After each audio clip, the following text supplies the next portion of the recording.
Nous sommes en 1949. Par cette nuit d'hiver, la ville de Saint-Louis aux États-Unis est le théâtre d'une sinistre cérémonie. Dans une petite maison de banlieue au premier étage, on procède à un étrange rituel.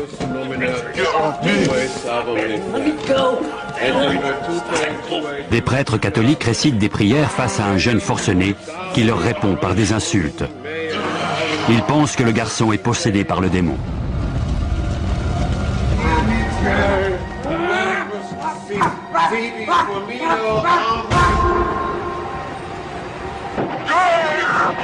Cette histoire a inspiré un film si terrifiant que des ambulances se tenaient à la sortie des salles de cinéma pour prévenir les crises d'hystérie. The Exorcist.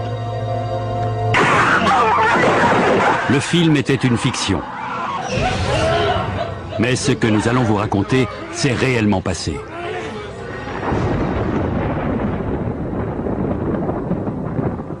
Nous avons pu reconstituer ces événements à partir d'un journal de bord longtemps oublié et des souvenirs d'un vieil homme d'église.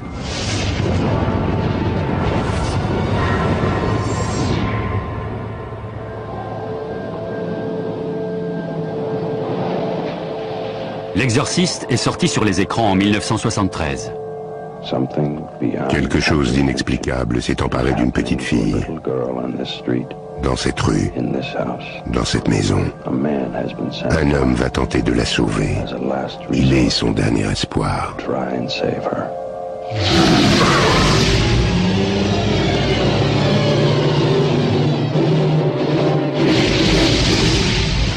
Les gens faisaient la queue pour voir le film. Dans les salles de cinéma, on vomissait, on s'évanouissait. Un retour à la religion a même été observé. Dans les églises catholiques, on a vu les gens affluer. Tous venaient se confesser pour se laver de leurs péchés.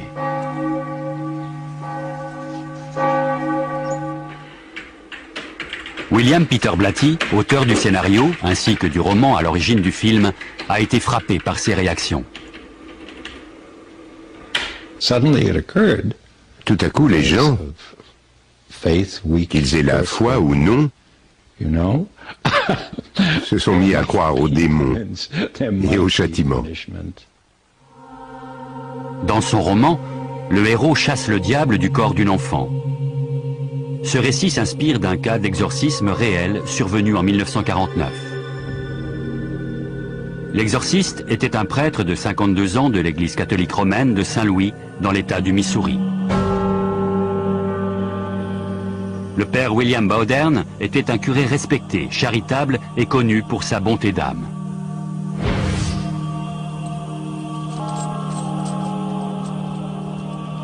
Ses 25 années de sacerdoce lui ont valu une réputation d'homme déterminé.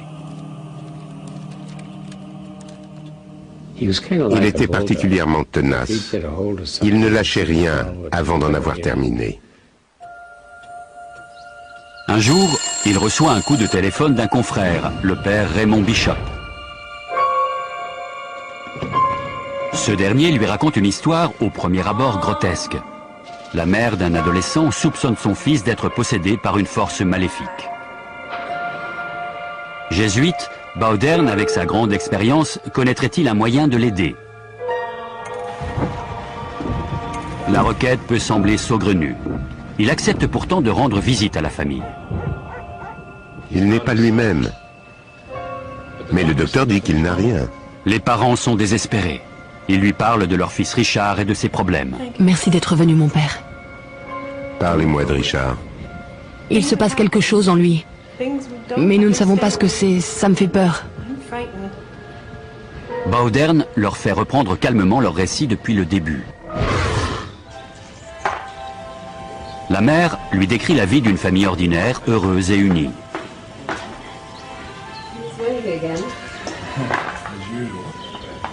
Richard, enfant unique, n'a jamais été une source de problèmes.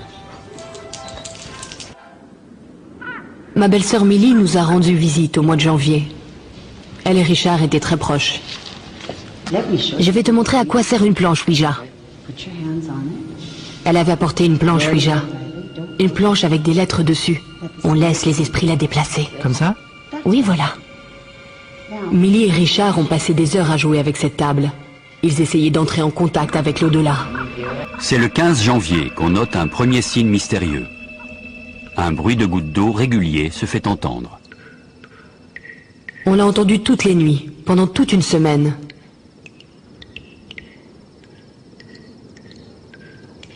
Pourtant, aucun robinet ne fuit. La petite famille est déconcertée.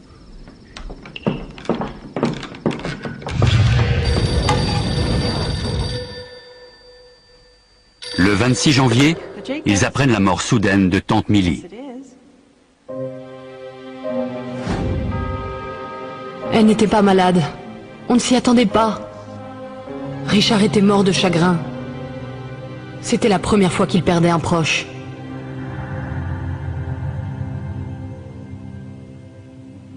Les jours suivants, les bruits de gouttes d'eau et de martèlement ne font qu'augmenter. Ça vient de là-haut. Encore? Tu devrais aller voir. On fait venir les dératiseurs, mais les bruits continuent.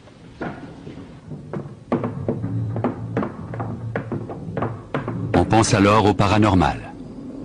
Serait-ce l'œuvre des poltergeists, ces esprits frappeurs sortis des légendes du folklore?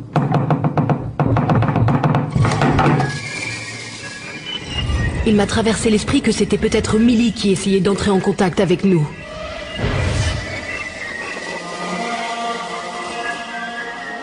Une nuit, une image pieuse accrochée au mur s'est mise à bouger, comme si on frappait derrière.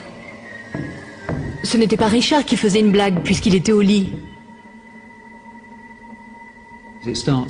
On observe un certain nombre de phénomènes inexpliqués que l'on attribue à des esprits frappeurs.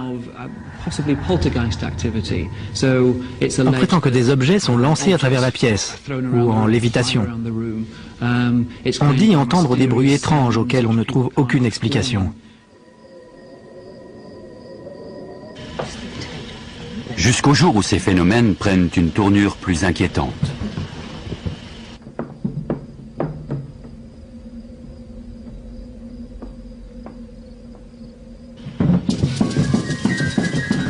Maman! Maman! Maman! Oh mon Dieu! Richard! William! William, viens vite!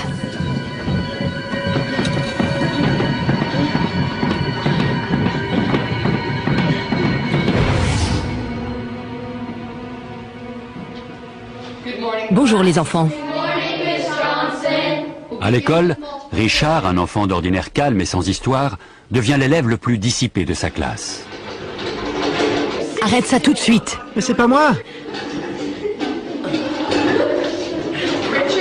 Richard, tu prends la porte.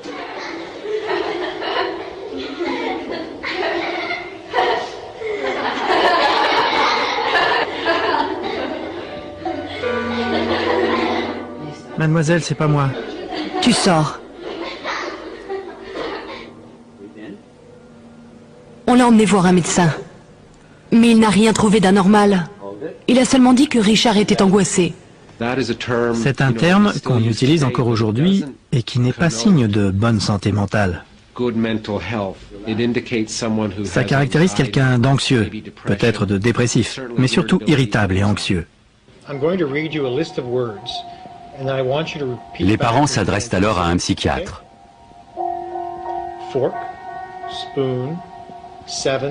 Il lui a fait passer toutes sortes de tests, mais il n'a pas trouvé le moindre problème d'ordre mental. On est même allé voir un psychiatre. Pour le père Bowdern, cela ressemble à un simple cas de crise d'adolescence.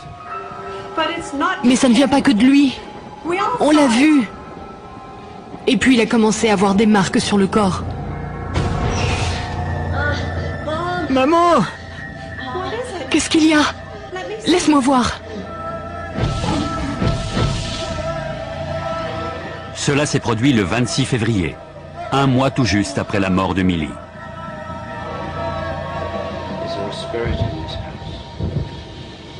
On a passé des journées à essayer d'entrer en contact avec Millie à travers la planche Ouija. Toute la famille croyait au spiritisme. Et à la mort de la tante, ils étaient préparés à une forme de communication avec l'au-delà. Si tu es Millie, prouve-le.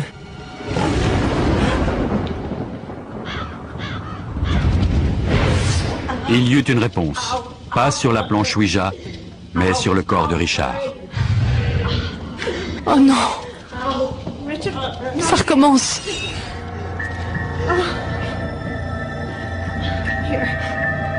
Les parents de Richard, désemparés, finissent par envisager l'impensable. Leur fils est peut-être habité par une force démoniaque. Ils se confient à leur pasteur, un luthérien. Richard, this is the Reverend. Hi, Richard. Let us pray. Ni la psychiatrie, ni la médecine générale n'ont apporté de réponse à leurs interrogations. Si tu veux bien, j'aimerais te réciter ce qu'on appelle une neuvaine. D'accord? Ça commence comme ceci.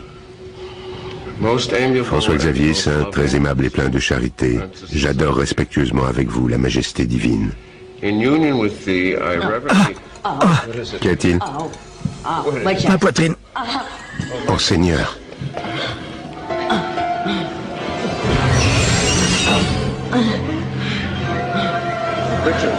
Richard, tu veux que ça s'arrête? Ouais.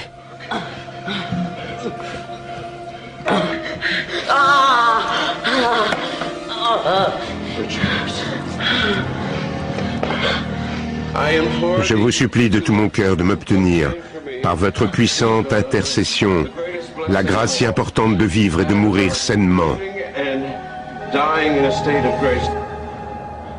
Les invocations durent toute la nuit, jusqu'à ce qu'à l'aube, Richard sombre dans un profond sommeil. Les deux prêtres exténués reprennent le chemin du presbytère.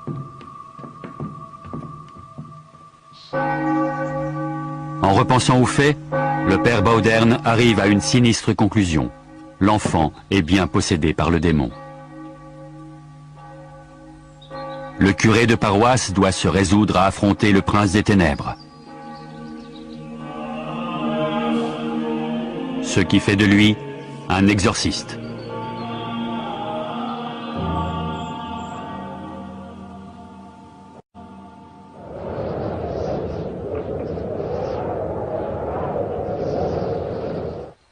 William Bauderne se retrouve au cœur d'une histoire qui inspirera plus tard un film, L'Exorciste.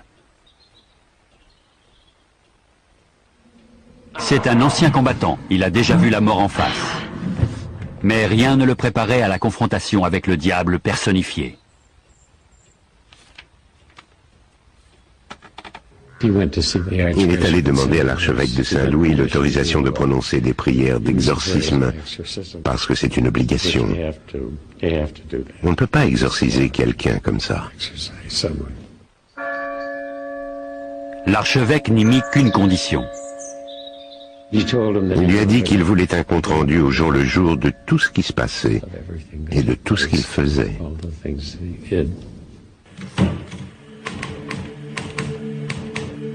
Le père Bauderne désigne le père Bishop comme assistant. Il le charge de tenir un journal.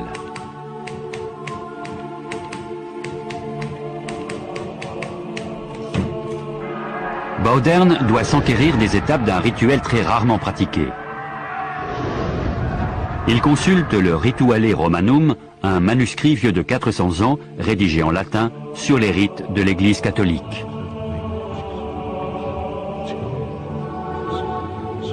Enfoui dans ces pages, il trouve le passage indiquant comment pratiquer un exorcisme.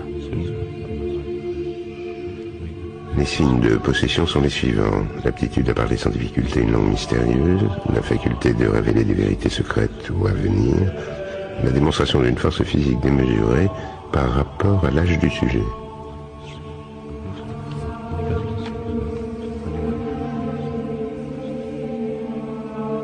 Bauderne s'aventure en terrain inconnu.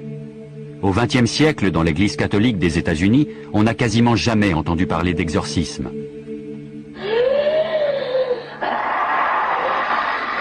Ces vidéos amateurs ont été tournées en France dans les années 90. Elles témoignent d'une série d'exorcismes pratiqués par une secte qui a rompu avec l'Église catholique. Ces personnes sont-elles réellement possédées ou tout simplement folles?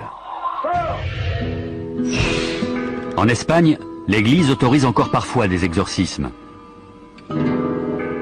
Le père José Antonio Fortea est exorciste.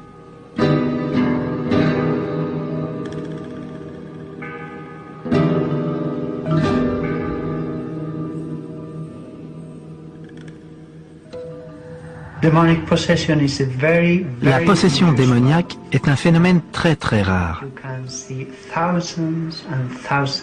Sur des milliers de personnes atteintes de troubles psychotiques, un seul cas est lié à une influence démoniaque.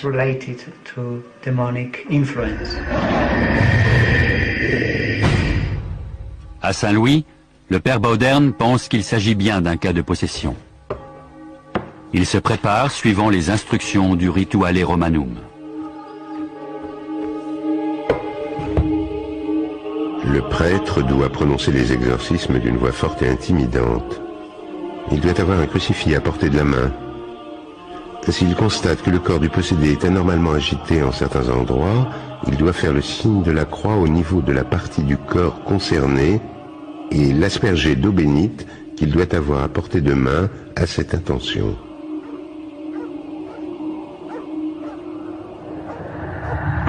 Bauderne et Bishop retournent au chevet de Richard.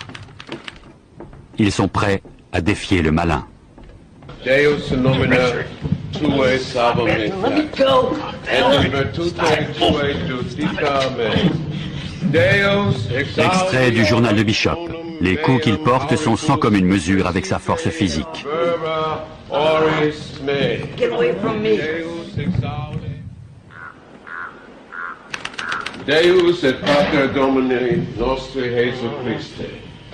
Invoco nomen sanctum tuum et clementium. Les prières sont renouvelées d'heure en heure. Quand, vers 1 heure du matin, Ouvrez la fenêtre. Richard semble vomir quelque chose. Il s'en va. Qui s'en va? Il s'en va. Qui s'en va? Que se passe-t-il? Extrait du journal. Un instant plus tard, il avait l'air normal. Toute la famille s'est agenouillée au pied de son lit et a récité des grâces. Pour le père Bauderne, le bien a triomphé du mal. Mais le Rituale Romanum l'avertit. Il arrive que le démon laisse le possédé en paix pour faire croire à son départ. L'exorciste doit rester sur ses gardes, sous peine de tomber dans son piège. Maman! Maman! Maman! Maman! Qu'y a-t-il, chérie? Il revient. Qui ça? Qui revient? Il revient. J'appelle le père Bauderne. À 3h15, Bauderne est rappelé auprès de Richard. Sa lutte avec l'ange du mal est loin d'être terminée.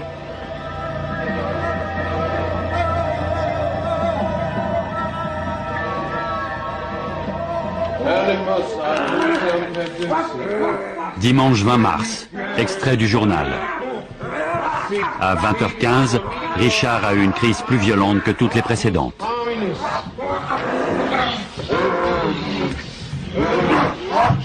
Cela s'apparente effectivement à l'œuvre du démon. Mais d'un point de vue médical, il peut y avoir une autre explication. D'après les symptômes décrits, soit Richard feignait la possession, soit il souffrait de crises partielles complexes. C'est une forme d'épilepsie, des crises chroniques provoquées par un dysfonctionnement de l'activité électrique du cerveau. Les patients atteints de cette lésion au niveau du lobe temporal sont victimes d'hallucinations ou de délires. Ils peuvent être envahis par des pensées religieuses ou philosophiques et, en de rares occasions, agir de manière extrêmement violente.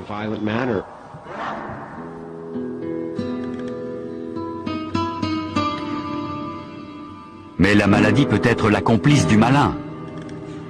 Le père Fortea pense qu'il est possible d'être victime de crise tout en étant possédé par le démon. Il met en garde les non-croyants.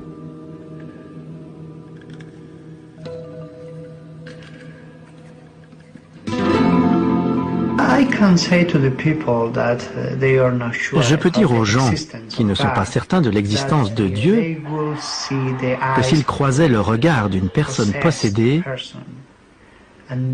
ils sauraient ce que cela fait de voir l'éternité en face de soi. L'éternité tout entière, des siècles et des siècles, des milliers et des milliers d'années en face de soi, et aucun salut. L'écrivain William Peter Blatty est croyant. Une fois convaincu que c'était un phénomène réel, je me suis consacré presque avec ferveur à rendre tout cela réel aux yeux du lecteur, pour qu'il puisse partager ma conviction.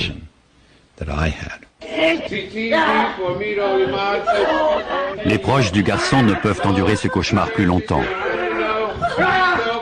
Le père Bauderne décide de suivre les instructions du Rituale Romanum.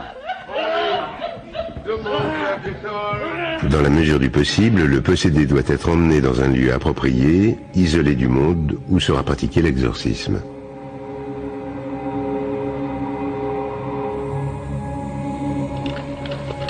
Le lieu approprié est un hôpital catholique de Saint-Louis tenu par des frères alexiens.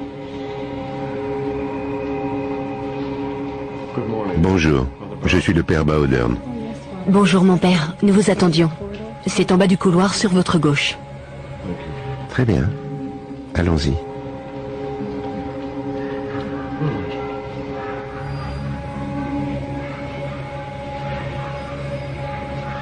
Richard est interné dans une aile spéciale de l'établissement, là où les portes sont verrouillées et les vitres renforcées. Il est le nouveau pensionnaire du service psychiatrique. Le démon l'entraînait vers la folie.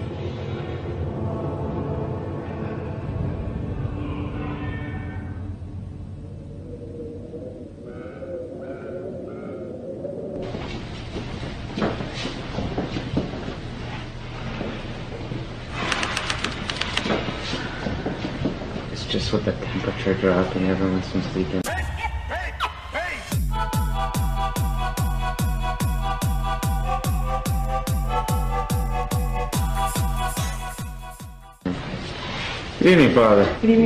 Le 22 mars 1949, le père Bauderne demande des renforts dans sa lutte contre le mal.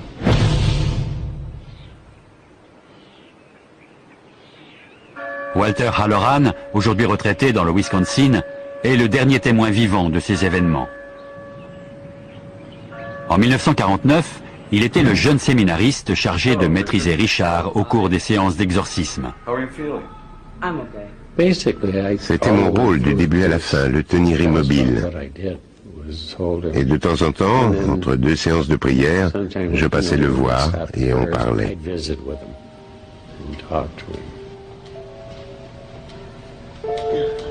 Bonjour père. Je peux avoir un verre d'eau?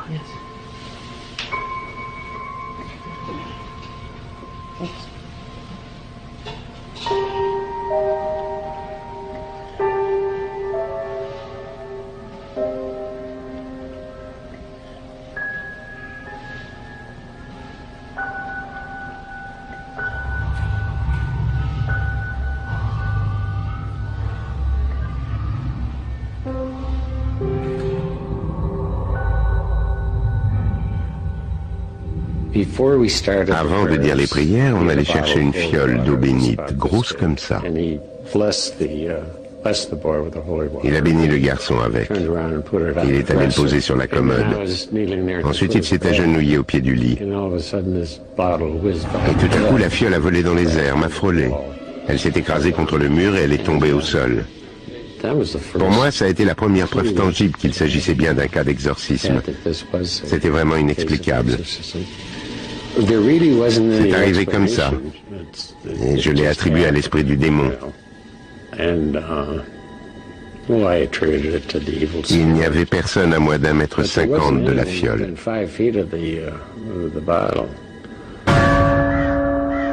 Tu vas mourir en 1957. Je t'ai vu en enfer. Misérable crevure. Richard, ou l'esprit du diable qui l'habite, couvre les prêtres d'injures. Dans le journal, il est fait mention d'un langage obscène et ordurier, évoquant les parties génitales et la masturbation. En 1949, cela a de quoi choquer. Fallait-il imputer ce langage à la possession démoniaque ou à de la pure malveillance? Le fait que Richard assène des injures à ceux qui l'entourent dans les moments où il est possédé est un autre moyen qu'il a trouvé de confondre leur jugement. Quand pouvez-vous jurer et insulter les gens sans en être inquiété, sinon en prétendant que c'est le diable qui vous l'a fait dire? Au fur et à mesure que se prolonge le supplice, Richard devient de plus en plus obscène.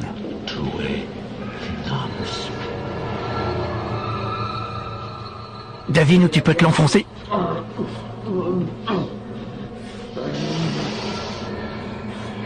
Il m'a demandé si à un moment ou un autre, j'avais soupçonné le garçon de feindre sa condition. Eh bien, non, jamais. Il n'y avait rien qui laissait supposer, à l'époque où il avait ses crises, qu'il essayait d'attirer l'attention ou qu'il se réjouissait.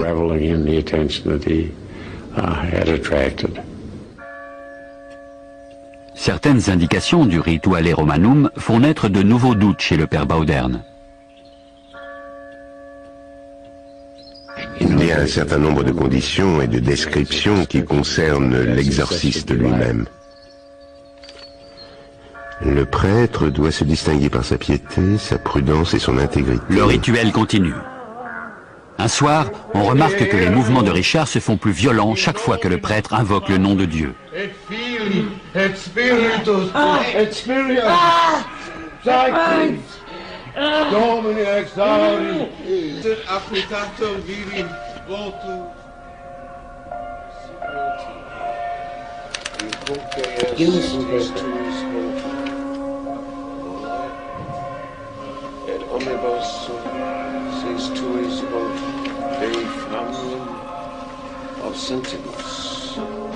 Extrait du journal. Richard a demandé un crayon. Avec, il a écrit « Je suis le diable en personne. Dans 10 jours, j'enverrai un signe. »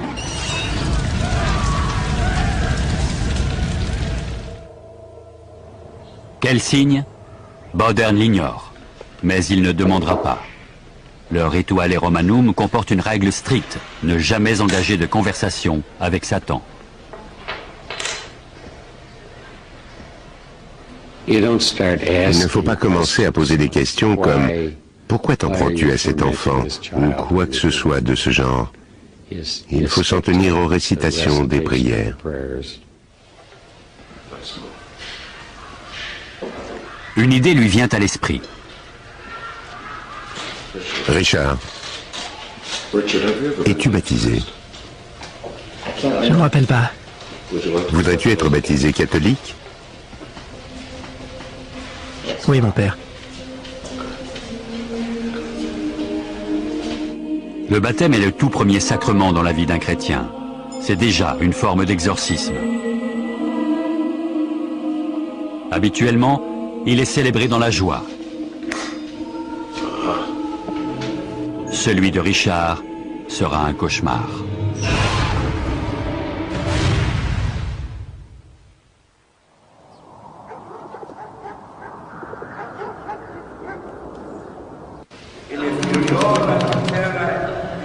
Avec le baptême, l'exorciste pense posséder son arme la plus redoutable.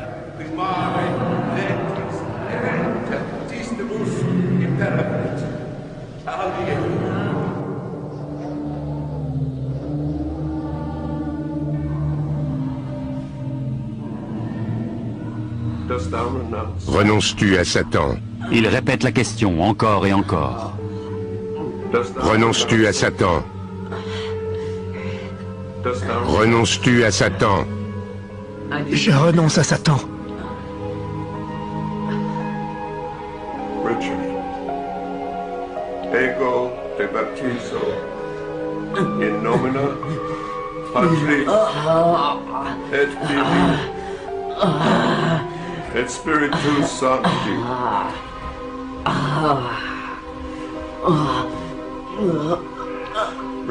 Richard, je te baptise au nom du Père, du Fils et du Saint-Esprit.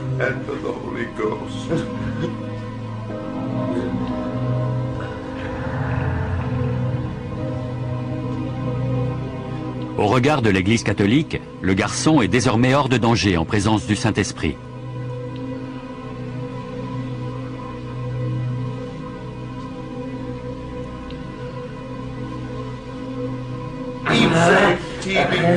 Mais le diable n'en a pas terminé avec lui. Extrait du journal. Les crachats, insultes, girations et violences physiques habituelles ont continué jusqu'à 23h30.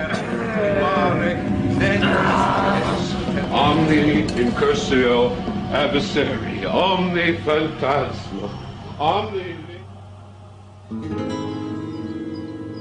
L'exorciste espagnol José Antonio Fortea sait ce qu'a enduré le père Bowdern. Pendant 2 ans, il a tenté de chasser le diable du corps d'une jeune femme. Il nous raconte que la possédée avait une liaison avec un membre d'une secte satanique. Il la désirait. Ce n'était pas simplement de l'amour. Cette femme l'obsédait. Et toutes les semaines, ils invoquaient les démons. Il a été entraîné dans une âpre lutte spirituelle.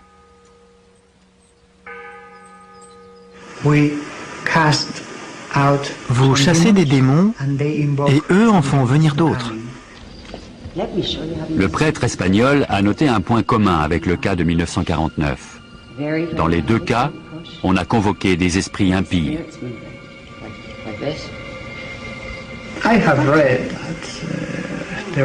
J'ai lu qu'un membre de la famille avait une planche Ouija.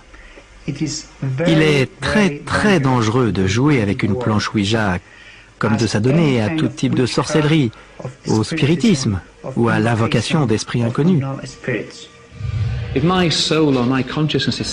Si mon âme ou ma conscience peut être séparée de mon corps, alors cela veut dire que quelque chose d'étranger peut s'y installer et en prendre le contrôle. D'où l'idée de possession. Et par conséquent, il y a un côté sombre à cette croyance dans l'au-delà, qui est généralement une croyance plutôt positive. Que ce soit vrai ou pas, c'est quelque chose de positif puisque cela nous permet de répondre à l'angoisse de la mort.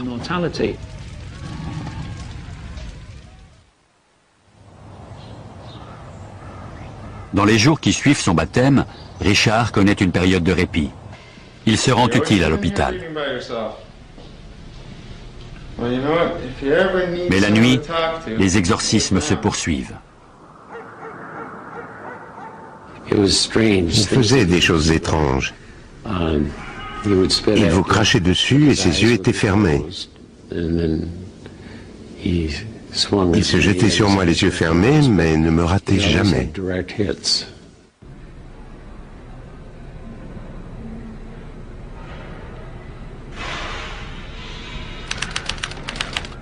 Le père Bowdern et ses assistants arrivent à l'hôpital à 20h, harassés, mais déterminés à mener le rituel d'exorcisme jusqu'au bout.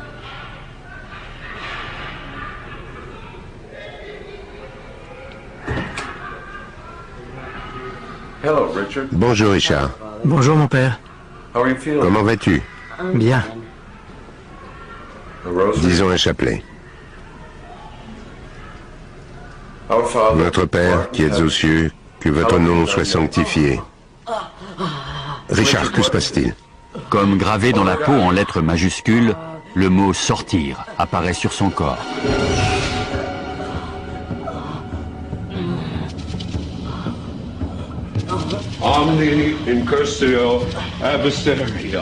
Extrait du journal. Le diable a ri et a lancé « Il n'a plus qu'un seul mot à dire, mais il ne le dira jamais ». Il n'a plus qu'un seul mot à dire, mais il ne le dira jamais. On se demandait bien de quel mot il pouvait s'agir.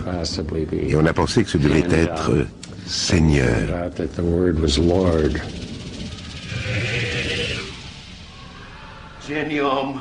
Les prêtres invoquent le nom du Seigneur. Richard est de plus en plus agité. Il est sujet à des délires. Dans le journal, on peut lire que Richard a eu une vision de l'archange Michel. Ça brûle! À travers la voix de Richard, c'est l'ange qui a parlé. Satan, je suis Saint Michel et je t'ordonne à toi, Satan, et aux autres esprits maléfiques de quitter ce corps, au nom de Dieu, immédiatement, disparais. Plus tard, Richard raconte qu'il a vu un ange se battre avec le démon à l'entrée d'une grotte d'où jaillissaient des flammes. L'ange est sorti vainqueur et le diable s'est retiré dans les flammes. Il est parti.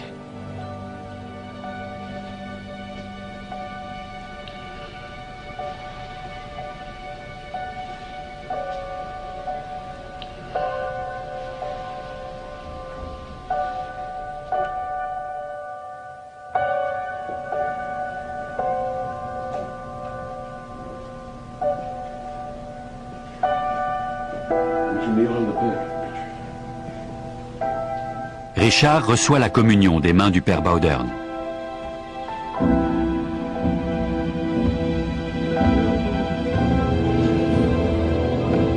Peu de temps après, une puissante détonation retentit dans les murs de l'hôpital.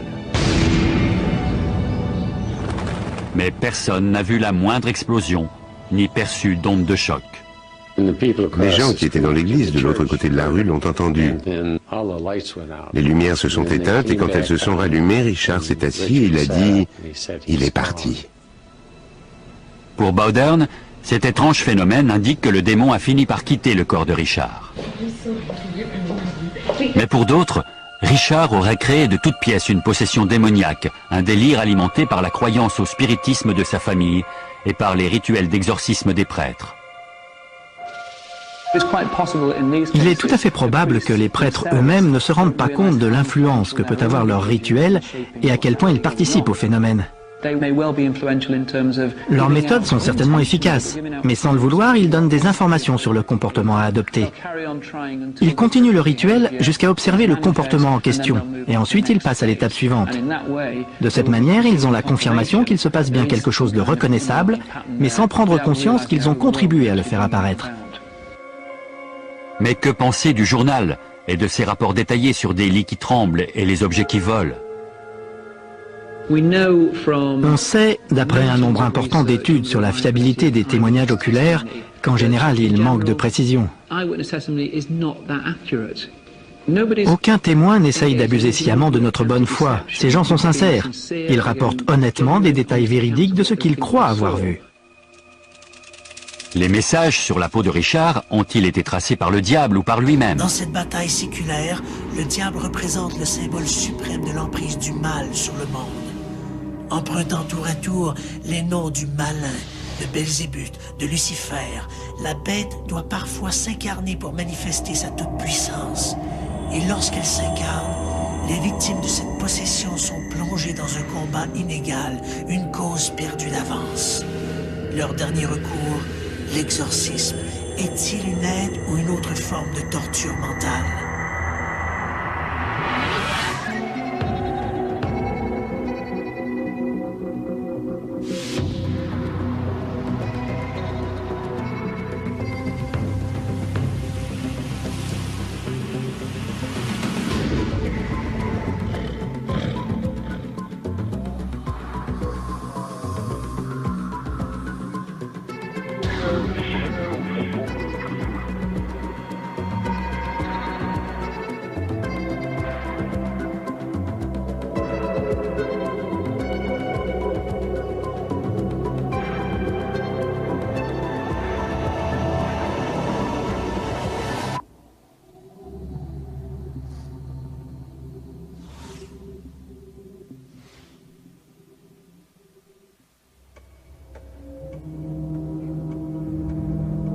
À cette heure tardive, cette femme dort depuis un bon moment déjà.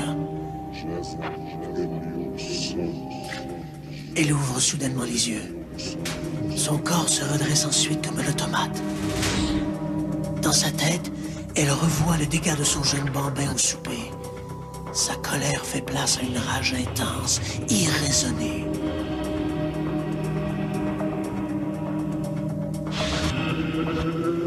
Elle se dirige vers la chambre de son fils. Sur son visage se dessine un sourire cruel, presque démoniaque.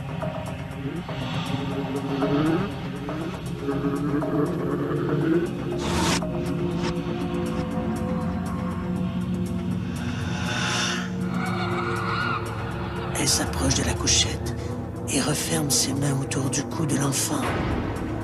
Dans sa tête, une voix lui demande de le tuer. Puis d'un seul coup, la femme reprend ses esprits, horrifiée par ce geste qu'il s'apprêtait à commettre. Comment est-ce possible? Elle ne se reconnaît plus. Elle a l'impression de perdre le contrôle de ses gestes, comme si elle était possédée. À l'été de 1978, une dame de la région de Chicago, alors qu'elle se trouve en sieste, se met à parler un peu comme dans son sommeil, avec la voix un peu gutturale d'une certaine Teresita Bassa. La petite Teresita Bassa a été retrouvée morte quelques semaines plus tôt, assassinée dans son appartement. Alors, avec cette voix d'outre-tombe, la dame se met à raconter qu'elle aurait été étranglée par un collègue de travail, un certain Alan Chaudhary. La police procède donc à l'arrestation du dit Alan Chaudhary. On retrouve chez Chaudhary des bijoux ayant appartenu à Teresita Bassa. Et là, évidemment, placé devant le fait, Chaudhary avoue le crime. Alors, pour la première fois dans l'histoire des États-Unis, on va admettre en cours ce témoignage d'outre-tombe de cette Teresita Bassa qui aurait été assassinée par Chaudhary. 10 ans après le suicide de son frère, Jason Defay, une jeune mère monoparentale de l'Outaouais, se retrouve au cœur de phénomènes mystérieux et inquiétants. Elle voit parfois sa volonté être violée par des entités invisibles et apparemment malveillantes. Peu de temps après la naissance de sa fille, Annick Laprade est surprise par les comportements étranges de son enfant. Regard fixe, dénué d'émotion et des actions marquées par des gestes de violence. Pour Annick Laprade, peu à peu la vérité se dévoile. Il y a une autre âme dans sa fille. L'affaire Teresita Bassa, Jason Defay ou Annick Laprade sont des exemples éloquents de possession voisine de la médiumnité.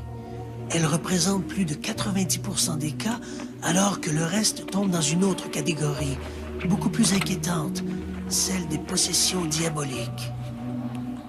Selon l'Église catholique, il existe 3 principaux symptômes de possession diabolique. La victime parle ou comprend des langues étrangères qui lui sont inconnues. Elle peut découvrir des objets cachés, lire la pensée, dévoiler l'avenir ou pouvoir se livrer à des actions dépassant ses forces physiques. Si tous ces symptômes sont constatés, un exorcisme peut être demandé, mais le processus est complexe et rarissime. Très souvent, dans beaucoup de diocèses, c'est le chancelier qui accueille les premières demandes.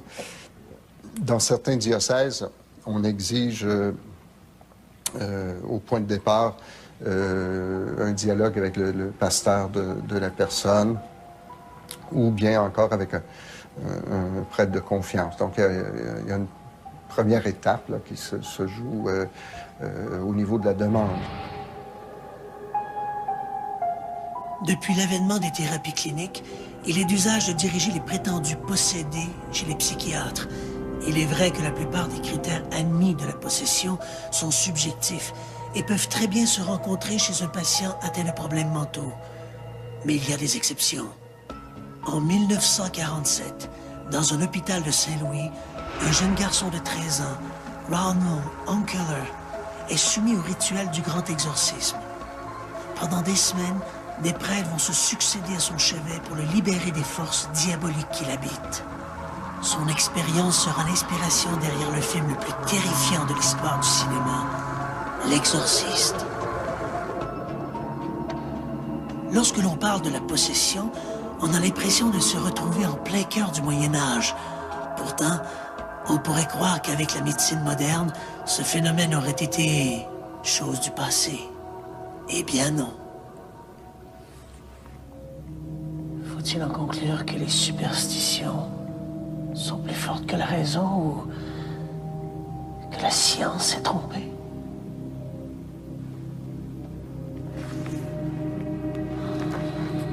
Le phénomène de la possession se retrouve dans presque toutes les religions et cultures. Si en Occident le phénomène est très souvent associé au diable, il en va autrement dans le reste du monde. Dans d'autres cultures, ce peut être un esprit, qui soit bon ou mauvais, ce peut être l'esprit d'un ancêtre disparu, ce peut être la personne qu'on vient d'inhumer. Il y a beaucoup d'autres possibilités. On parle même de possession animale dans certaines cultures également. Mais en Occident, effectivement, à tout seigneur, tout honneur, on attribue très vite les phénomènes au diable lui-même. Le phénomène de la possession est particulièrement présent chez les groupes dont la religion s'inspire des traditions africaines comme le vaudou ou l'umbada. En Occident, de plus en plus de thérapeutes croient que certains troubles du comportement comme la schizophrénie et les cas de personnalité multiple peuvent être l'œuvre d'une infestation par une entité invisible. Dans certains cas de possession, on croit qu'il pourrait s'agir d'entités, de personnes décédées, en fait, qui ignorent qu'ils sont décédés. Certaines de ces entités pourraient être malveillantes, ce qui expliquerait un certain nombre de cas de poltergeist, par exemple, des coups frappés dans des murs, des vases qui se brisent. En fait, au Brésil, on accepte assez ouvertement ce genre d'infestation à un point tel que certains psychologues et psychiatres n'hésitent pas à parler d'exorcisme thérapeutique en faisant appel à des exorcismes comme ça pour aider leurs malades. Dans d'autres cas, il pourrait s'agir d'entités qui ont des messages à livrer. C'est un peu le cas qu'on retrouve lorsqu'on parle de médiums qui se laissent habiter par une entité, ou comme dans le cas, par exemple, de Teresita Bassa.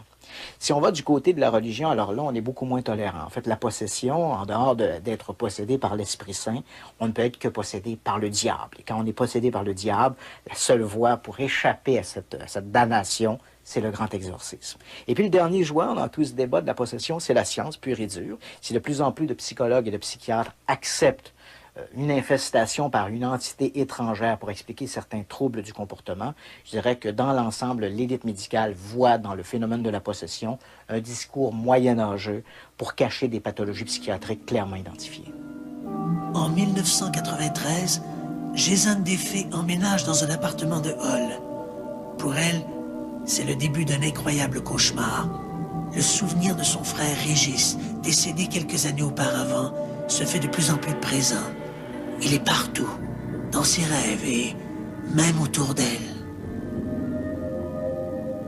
8 ans après sa mort, j'ai aménagé dans un appartement qui ne me convenait pas du tout, mais pourtant, je le voulais. Il y avait une force en dedans de moi qui me poussait à signer le bail, malgré l'opposition de mon conjoint. Je voulais cet appartement-là. C'est à l'intérieur de cet appartement-là que tout s'est passé. Et puis, il y a des objets qui se promenaient, j'entendais sa voix, je le voyais dans le miroir quand je me regardais. Partout où j'allais, j'avais comme une présence à l'intérieur de moi. En septembre 1994, sur les conseils d'une amie, Jézanne décide de faire appel à Nicole, une médium. J'ai communiqué avec Nicole, qui est venue chez moi, puis on a fait une séance. Nicole voyait clairement mon frère. Par le biais de la sensitive, Jézanne apprend qu'en plus de son frère, il y a d'autres esprits présents, des esprits malfaisants. Régis est là pour la protéger, pour la mettre en garde qu'un drame menace la jeune mère monoparentale. Dans l'ombre, des forces diaboliques se préparent à frapper.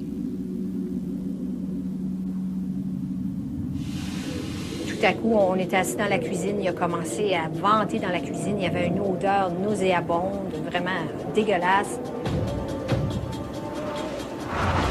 Je voyais des doigts noirs, du sang, ses murs. Ça puait, il y avait une odeur. On passait très vite, comme si on ne voulait pas se laisser voir. Nicole a eu très peur, puis elle a dit « Moi, je ne travaille pas avec ça, je m'en vais ». Et puis, elle est venue pour sortir de chez moi. Au même moment où elle s'en allait, moi, j'ai voulu me lever de ma chaise, puis il y a quelque chose, comme s'il y avait une personne, mais invisible, qui m'a pris par le poignet, puis qui m'a rassis. Et puis, j'avais très, très mal à mon poignet.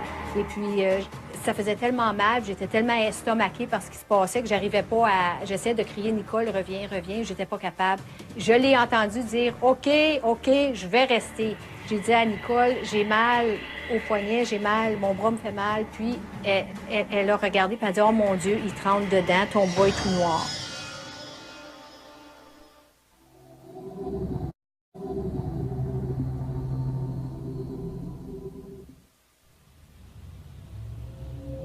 Grâce à l'intervention de Nicole, Jézanne a pu se libérer de cette force mystérieuse qui a cherché à la posséder.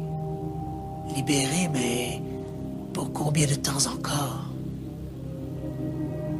Le 22 septembre 1994, au moment de se mettre au lit, Jézanne est surprise par des bruits qui proviennent du salon.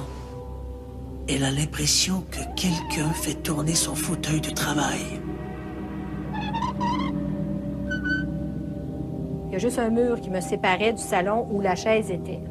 Puis j'ai pris mon courage à deux mains et je me suis lancée dans l'entrée du salon et j'ai vu la chaise qui était plus au bureau où elle devait être. Elle était au milieu du salon, puis elle s'est envenue directement sur moi. Gézanne recule dans la pièce, affolée. Elle essaie de retrouver sa respiration. Puis voilà que d'autres bruits se font entendre. Des jouets. La chose est maintenant dans la chambre de l'enfant. J'ai marché dans le corridor. J'entendais des bruits de plus en plus forts parce que je m'approchais. Puis, quand je suis rentrée dans la chambre, les bruits ont arrêté. Mon fils dormait paisiblement, puis j'ai essayé de le prendre. Je tremblais, j'étais toute crispée. J'étais pas capable, il y avait comme une énergie qui empêchait mes mains de passer. Je pouvais pas prendre mon garçon.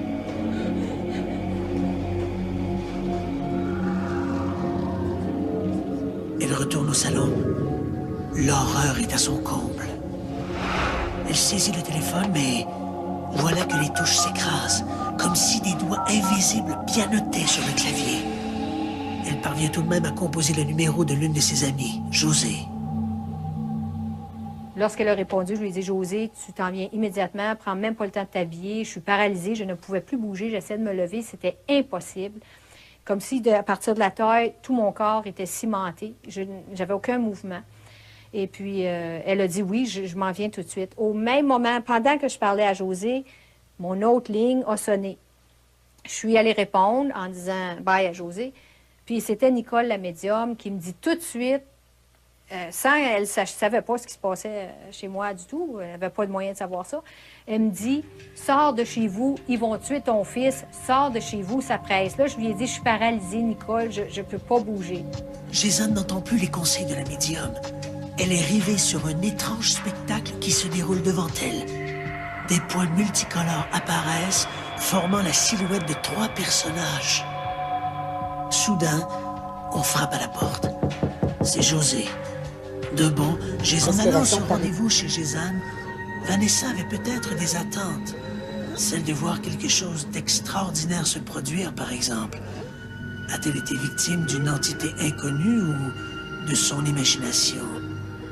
Comment savoir?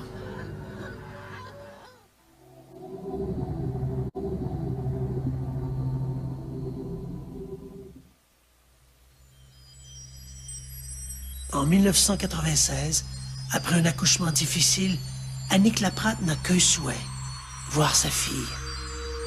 Mais son allégresse est sur le point de se transformer en un incroyable cauchemar. Au premier contact de Marc-Claude à la naissance, Marc-Claude pleurait beaucoup. Donc, elle avait le nez obstrué, tout ça. Fait que les médecins s'en sont occupés. Après ça, ils nous l'ont redonné et elle a pleuré toute la soirée. Puis là, évidemment, il y avait des gens de la famille, tout ça. Fait que c'est vers minuit que là, les gens étaient partis, puis j'étais tout seule dans ma chambre. Puis j'ai demandé à la voir pour avoir un contact chaleureux, mère-fille. Puis fait que j'ai demandé à la voir, ils me l'ont apporté. Et Marc-Claude dormait. Et là, je lui parlais, on se confiait, tout ça. Puis à un moment donné, elle a ouvert les yeux. Et quand elle a ouvert les yeux, ce que j'ai vu, c'est un regard vide, un regard froid. Donc une pupille très, très dilatée. Annick se dit que ça doit être son imagination, une sorte de choc postnatal.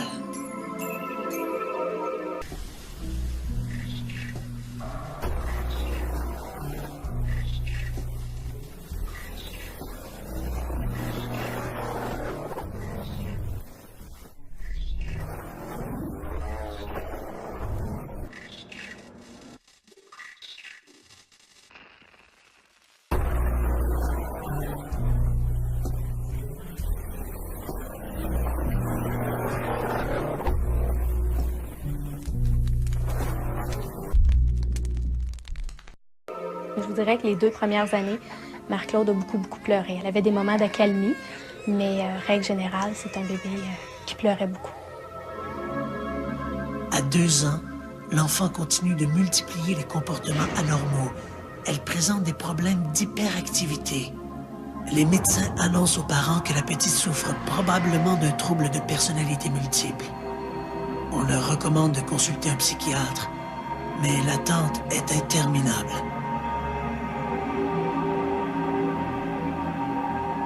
Puis à un moment donné, Marie-Claude s'est lancée à la poursuite de son frère. Donc, on voyait que je l'ai enfermée dans sa chambre. Puis, on entendait des coups, vraiment. On entendait bing, bang, bang. Puis, j'essayais de tenir la porte fermée. Puis, à un moment donné, ça s'est calmé. Puis, habituellement, quand c'était plus calme, ça voulait dire que Marc-Claude était tombé dans une période de repos ou de sommeil parce que les crises provoquaient une période de sommeil par la suite. Quand j'ai ouvert la porte, Marc-Claude était assis face au mur et elle ne dormait pas. Elle dessinait avec son sang sur les murs. Et elle a tourné sa tête, elle nous a regardés et elle s'est mise à rire. Donc, ma fille n'était pas revenue à elle à ce moment-là. À défaut de la médecine, Annick Laprade se tourne vers une ostéopathe de sa connaissance. On a fait 8 mois de traitement en ostéopathie avec Marie-Claude et on a vu une bonne différence, mais les crises persistaient. Donc, elle m'a à nouveau demandé si j'étais ouverte d'esprit. Elle connaissait quelqu'un du nom de Michael, un intervenant au niveau énergétique qui pouvait peut-être nous aider. Donc, on a pris rendez-vous avec Michael parce que nous n'avions rien à perdre à l'époque. On était encore sur la liste d'attente en psychiatrie. Lorsqu'on a rencontré Michael pour la première fois, j'étais avec Marie-Claude. Donc, il l'a observé, il lui a posé des questions. Et c'est là qu'il m'a dit qu'il y avait 2 entités dans le champ vibratoire de Marie-Claude. Donc, il nous a proposé de procéder à une libération de ces entités-là et à une incarnation de l'âme de Marie-Claude. Donc, évidemment, on est un petit peu sur le choc d'avoir un tel diagnostic, si on peut employer le mot diagnostic. Mais je me suis dit, j'ai rien à perdre. C'était pas des médicaments, c'était rien qui pouvait être nocif pour la santé de Marie-Claude. Je me suis dit, je vais essayer. On organise un rituel de libération durant lequel Michael récite des prières et ordonne aux entités de quitter le corps de l'enfant. À un moment donné, Michael a ordonné aux entités de quitter le champ vibratoire de Marie-Claude, de quitter. Et ce que j'ai senti, c'est un courant passer à travers moi. Ça a duré environ, je vous dirais peut-être 1 ou 2 secondes. C'était très, très rapide, mais c'est comme si on recevait une brique. Les poumons étaient oppressés, puis une difficulté à respirer. À ce moment-là, j'étais paniquée un peu. Fait que j'ai regardé Michael, et Michael était déjà face à moi. Puis, il a à nouveau demandé aux entités de quitter, et ça s'est fait là, dans l'immédiat. Quand je suis revenue à moi, dans le sens que j'ai repris mes émotions, et non pas sous forme de perte de conscience, j'ai regardé, puis Marie-Claude était tout trempe, elle était trempe, elle avait les joues rouges, là. Mais elle était tellement paisible, là, tellement bien. Du jour au lendemain, les comportements de la petite Marie-Claude se transforment. Elle est maintenant plus calme et ses excès de colère ont disparu. Pour Annick Laprade, il n'y a aucun doute que sa fille a bel et bien été libérée d'entités malfaisantes qui cherchaient à habiter son corps. L'histoire d'Annick Laprade est elle aussi étonnante. La victime étant un poupon, difficile de l'accuser d'avoir imaginé ses symptômes. L'approche de la jeune mère est tout à fait surprenante.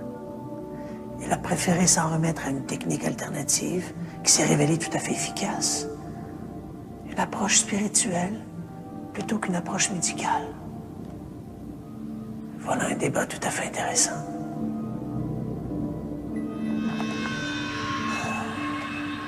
Dans son livre des esprits, le pape du spiritisme, Allan Kardec, parle d'entités qui pourraient s'immiscer dans certains individus pour influencer leur comportement.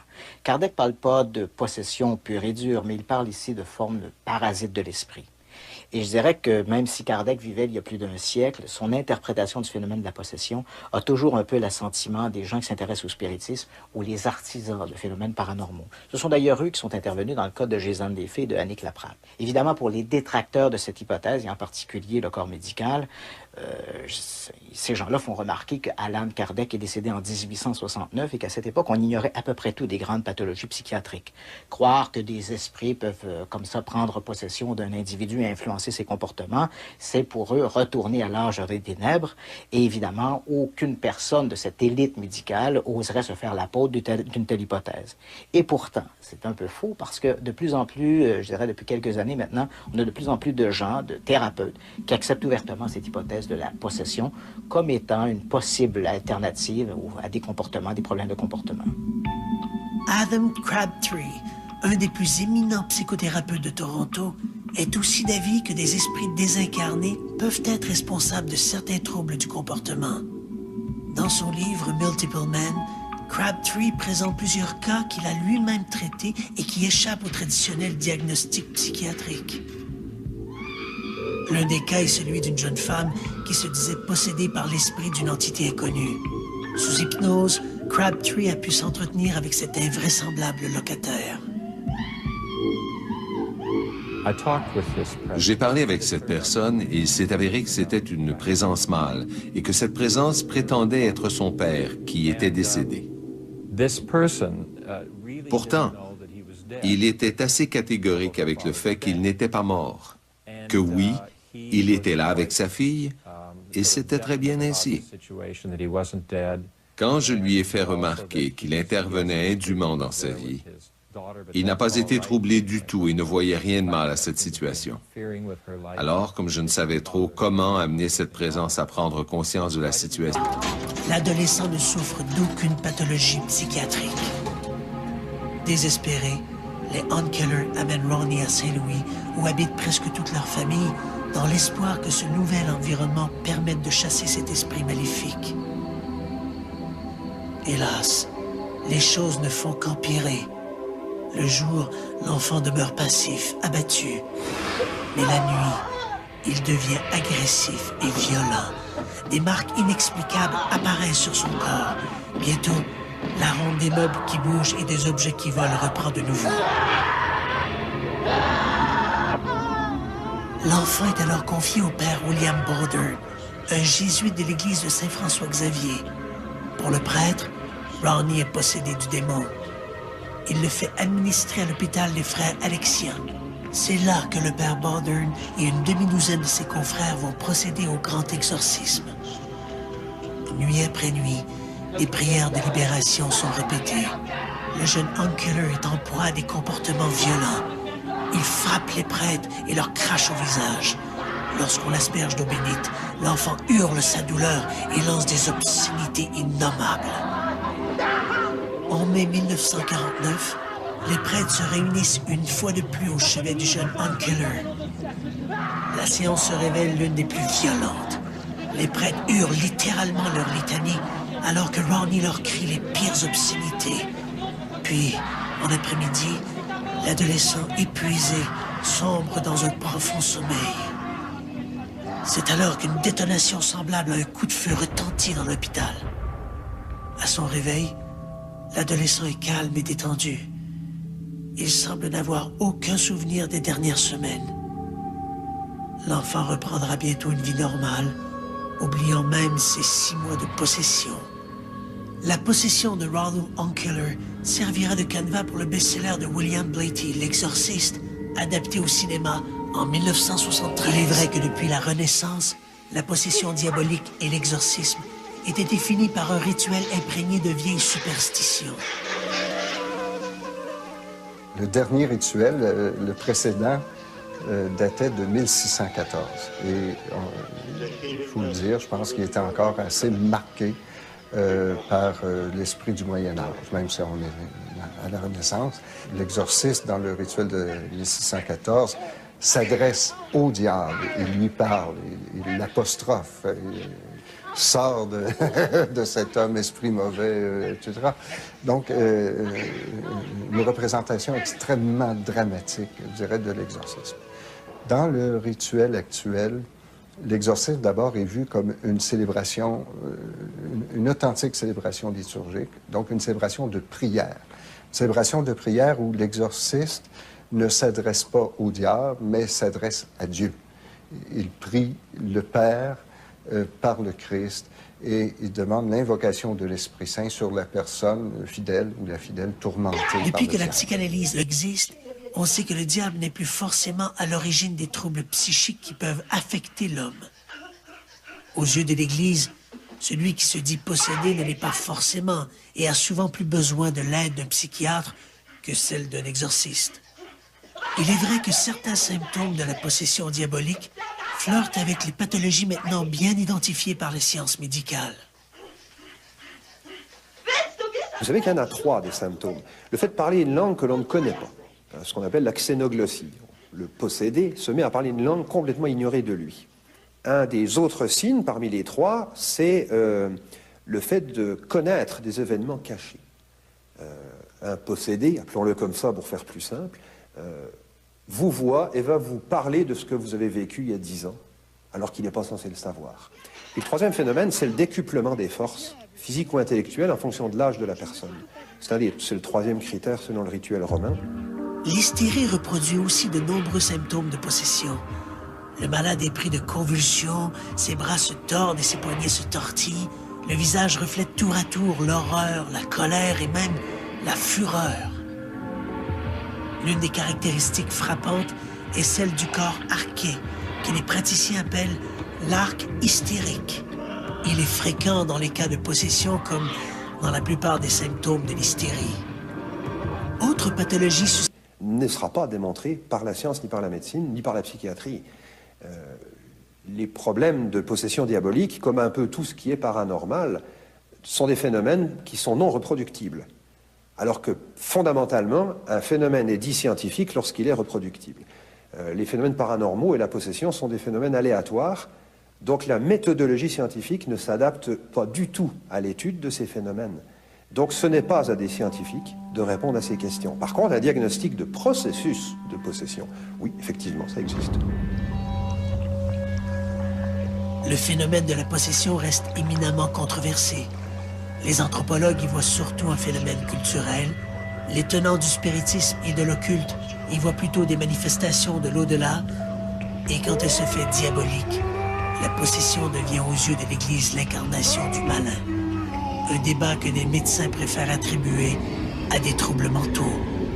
Il est sûr qu'aujourd'hui, on diagnostique beaucoup moins de cas de possession diabolique que dans les siècles passés. Comme docteur en médecine, c'est une bonne chose. Mais il y a probablement des gens qui ont encore des problèmes d'obsession ou de démonophobie, mais qui échappent qui échappent au système médical, parce que l'humain, plus il est nombreux, plus il est seul. Donc, il y a beaucoup de gens qui probablement ont ces problèmes, mais qu'on ne le saura jamais. En focalisant sur la question de la réalité de ces entités invisibles, les intervenants oublient trop facilement le possédé. Dans cette perspective, l'approche la plus raisonnable serait sans doute celle qui tient compte des croyances personnelles du patient et non de celles du thérapeute. Si le sujet se croit possédé par l'esprit de son grand-père, l'intervention d'un médium risque d'avoir plus d'impact sur sa guérison que 500 mg d'antidépresseurs. La question de savoir si l'esprit du grand-père existe réellement reste secondaire.